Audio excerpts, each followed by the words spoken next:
You might have noticed in the past week there's been a lot of press headlines talking about the amount of electric vehicle chargers that had been installed through 2025 being a banner year and exceeding expectations. Most, if not all, of that reporting sources from a report from a company called Paren. And one of the co owners or co founders of Paren is named Bill Ferro. He's been on this channel before. Let's go to an interview with him to discuss the report.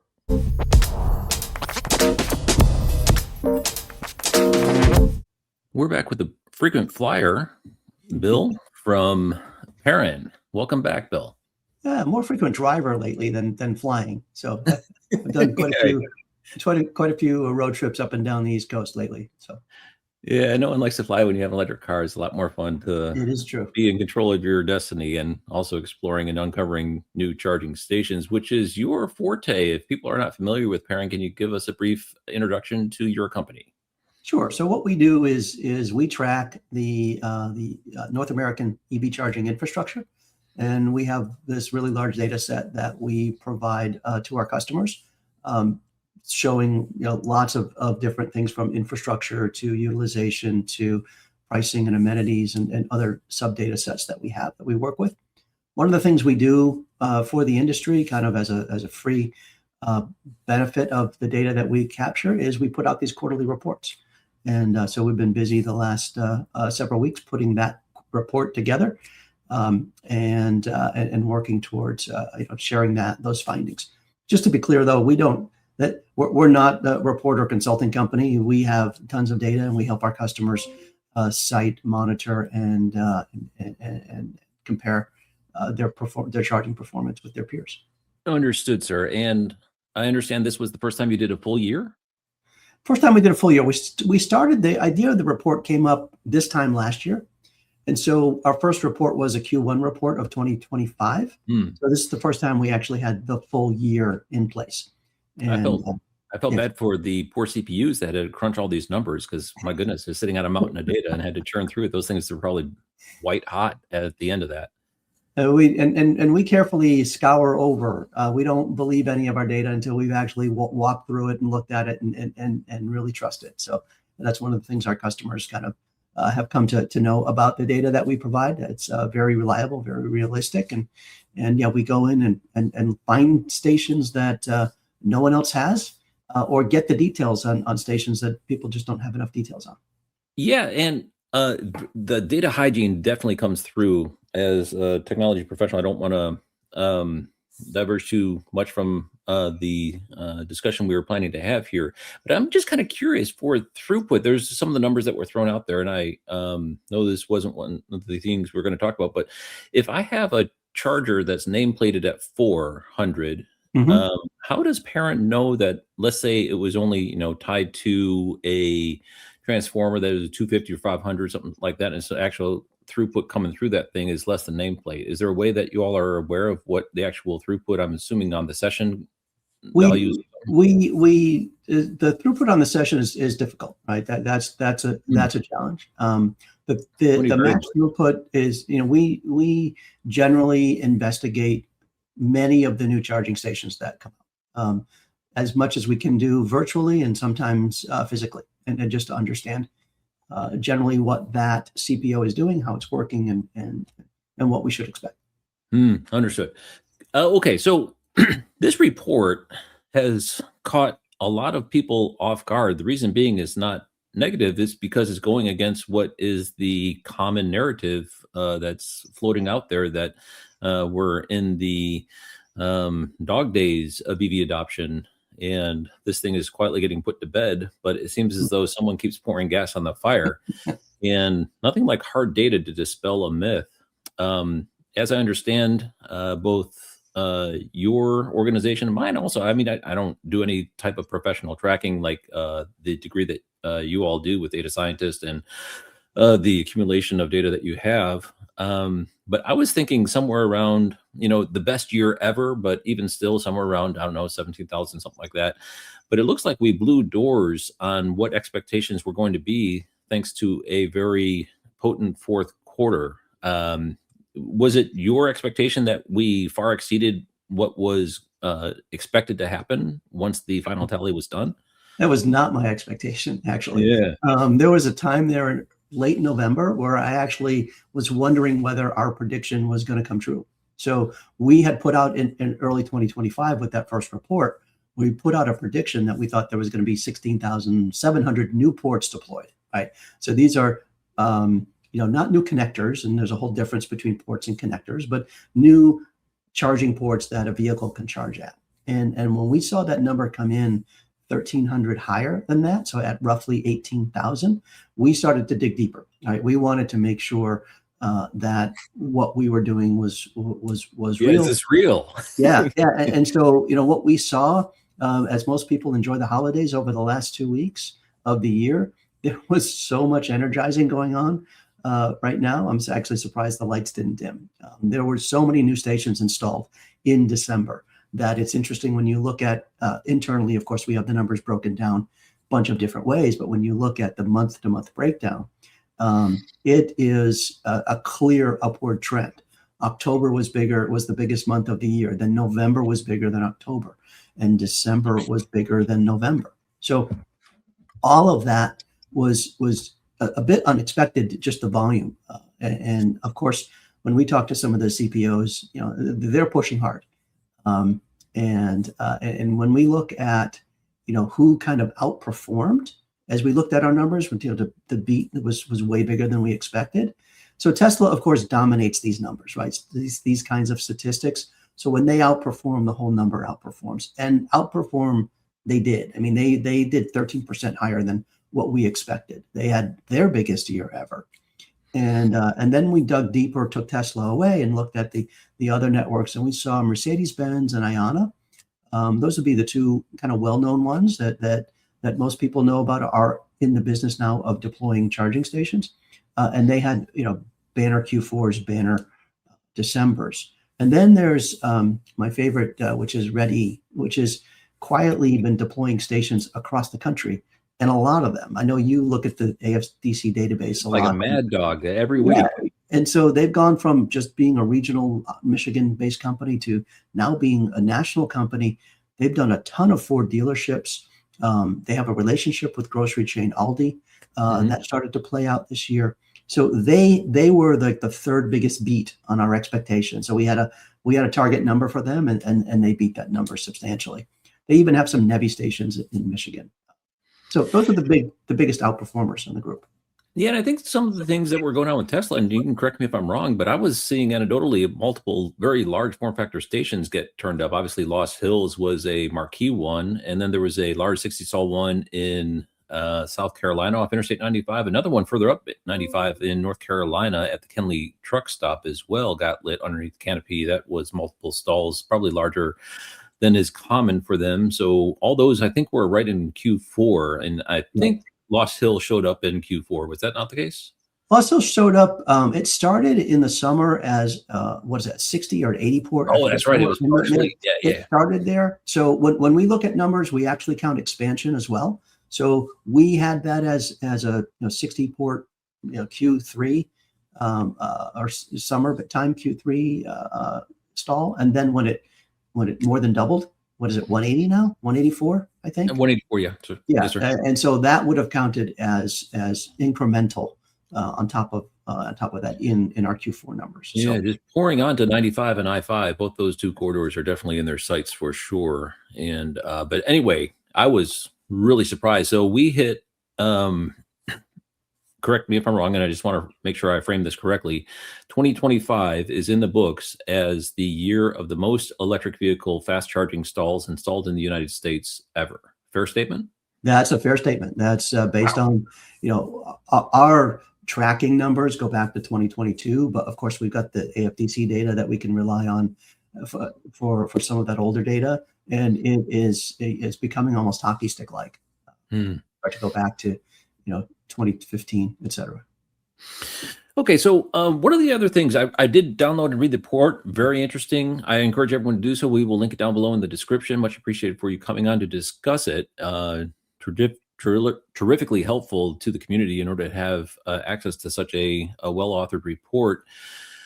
was ChargePoint of the non-Tesla CPOs was at the top of the heap, which was really surprising to me because there's been a lot of shade thrown on ChargePoint saying that they are kind of fading into the background with all the Alpitronic gang that seems to be piling on.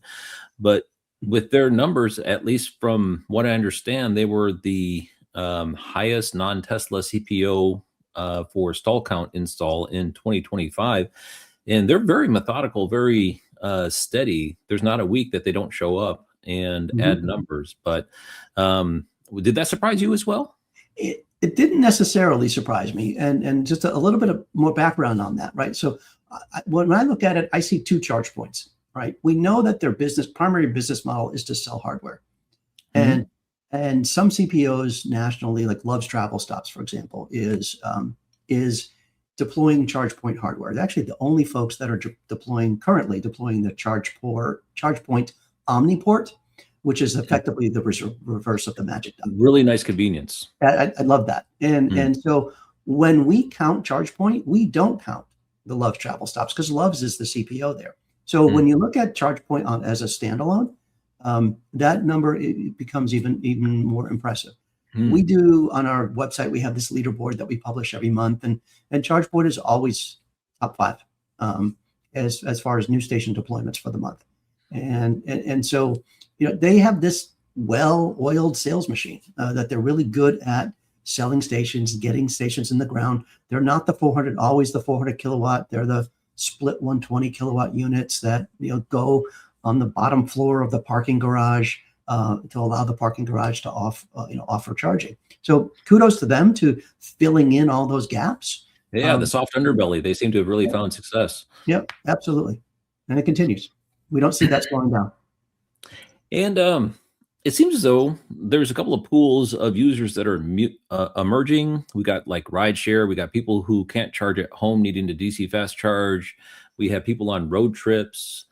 And of course, fleets are out there as well behind the fence recharging. There is DC fast charger ports going in there as well. Does Paren have any way of delineating the different user groups, or is that not something that is currently a part of what is being looked at? Yeah, it's not necessarily a direct part of the data set. So we don't really have direct insight into that, but there's a lot that we can infer based on what we call ramp time. So we've done some studies recently. We published something on LinkedIn. We did a 90-day study to look at what happens 90 days after you deploy charge stations. I think we limited it to 4 or more ports to kind of get rid of some of the dealership charger kind of stuff there. But so we did that study. We did another internal study about the time to get to 15%. So sort of a little bit of a reverse of that. And it's clear that one of the key factors in accelerating that ramp time is the rideshare access. So, a well-placed, reliable charging station can really get to 30% utilization based on rideshare access alone. And you see that in California quite often. You see that in the big metro areas. Sometimes CPOs have incentives to make this happen, which is a really smart approach. But we also did a study about a year plus ago where I think 3 very well-placed charging stations in Texas brought the whole Texas utilization percentage up from 15% to 18%. When you think about how big Texas is and how many chargers they have, you can understand that as the data drives the deployment that these CPOs are using, then we're seeing this smarter approach, this better placement of stations, and in many cases, faster time to ramp. Yeah, placement for sure. I know for me, the convenience factor can't be outdone. And as you say, locations near frequenting rideshare people looking to park themselves in between fares is another one. And BP Pulse seems to have got a pretty good bead on that, being close to airports with their gigahubs. Another one is, though, price. I've heard anecdotally that if there's a V2 Tesla supercharger, apparently they do lower pricing on those, and they actually tend to have higher utilization because of the lower price, even if it's immediately adjacent to like a V3.5 or I guess even V4. Now, that now that those are getting generally deployed. So people like the low price and they don't mind waiting an extra 20 minutes to top off in that case. And those stations get a lot of use. If you ever pulled up to one, it almost looks like they're abused. They're so used so frequently. But yeah, they are one of the biggest areas where Tesla gains charging share. And assuming that Tesla does stay on their mission and they stick around 6,000 to 7,000 ports in 2026, if we assume that Walmart and Ayana are going to start finding their stride here pretty soon, I don't want to hold you to it, but does your gut tell you 2026 will even top 2025? You can hold me to it. It's yes, 2026 will top 2025.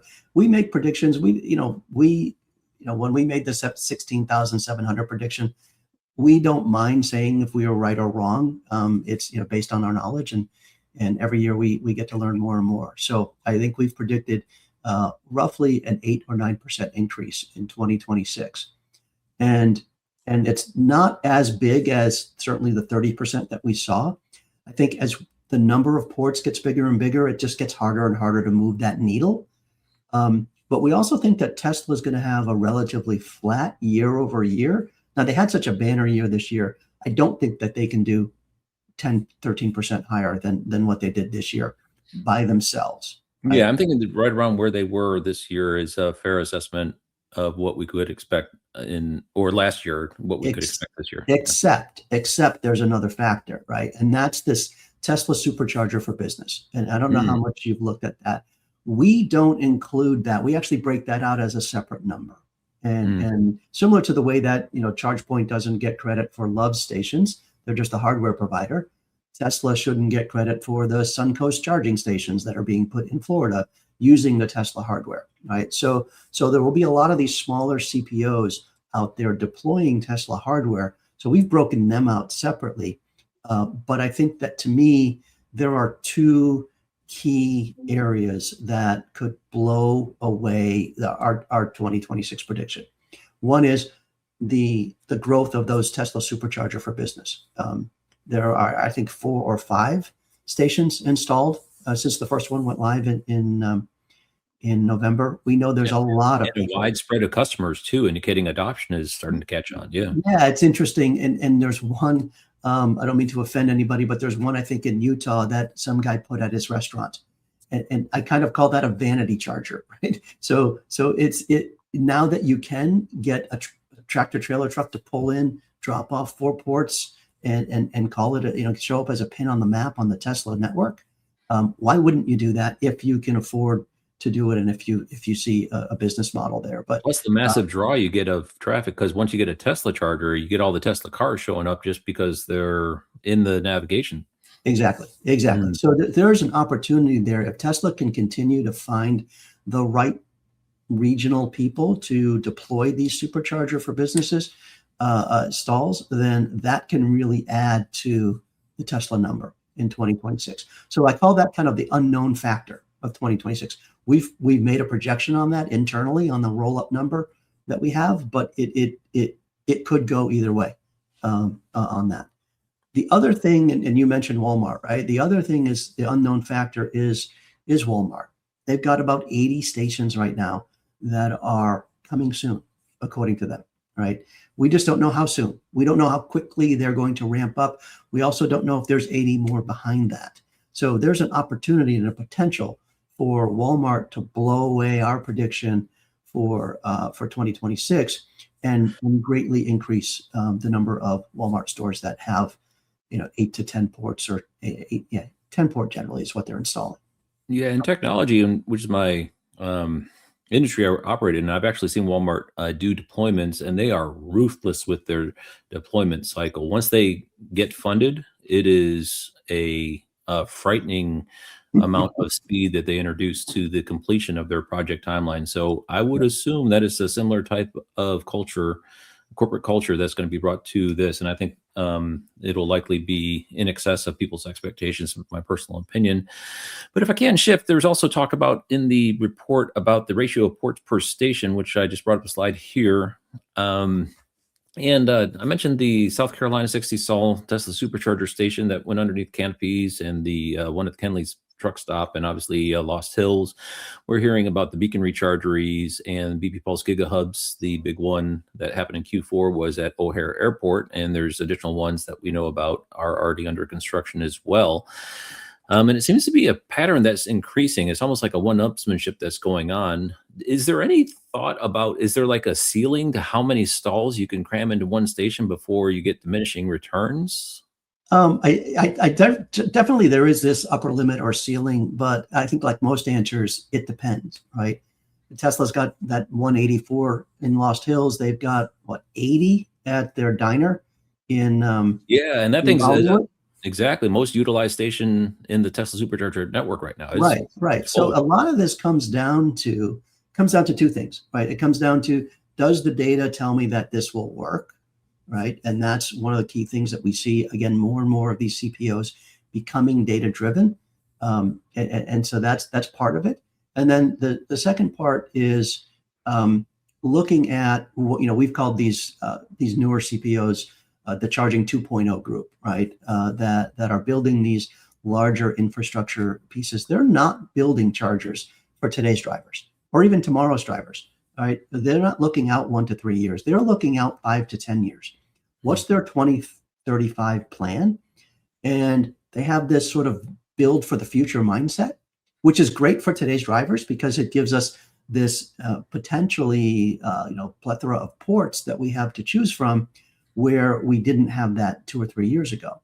But as we look at how much can we build out, how fast can we build this out, it is part of a bigger master plan that many of these well-funded companies have in place in order to prepare for the future, which, regardless of how you look at all the political crosswinds, there's clearly no doubt that across the globe and in the US that there will be more and more EVs on the road. Yeah, I love just not going to get oil changes anymore. That alone is a selling point for me. Well, Mr. Ferro, much appreciated as a member of the EV community. Much thanks to Paren and your team for producing these reports. They are very well received. It's always refreshing to see clean, crisp data painting a story of reality, which sometimes we lose track of, that the adoption, at least of the charging infrastructure, continues to increase unabated.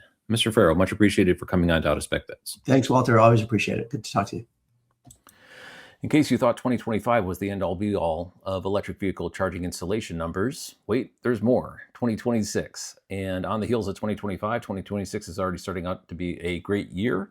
Numbers look strong. Likely the Tesla Supercharger team is going to stick at their very impressive levels, and we'll see the entrance in force by Ayana, Walmart, and multiple other players who all seem to be pushing the needle as far as they're able to for their electric vehicle charging station build-outs. Not to mention NEVI is waiting in the wings with multiple builds likely to occur through 2026 as well. We'll be keeping an eye on it all for you here on Out of Spec Bits. Thanks for watching.